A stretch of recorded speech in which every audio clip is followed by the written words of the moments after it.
Hey everybody, what's up? Welcome to this video. In today's video, we're going to learn how to use input function to get a number and double it in 1 minute lesson.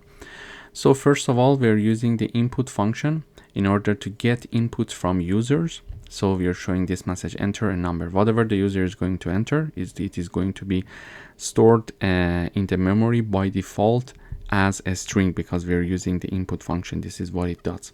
So we need to convert it to an integer, and then that is converted to an integer. We are assigning the final number to a variable called num. And finally, we use the print function here and try to double that num. So num multiplied by 2 is being shown in the output. So when I run this code, it says enter a number, exactly like this message is being shown there.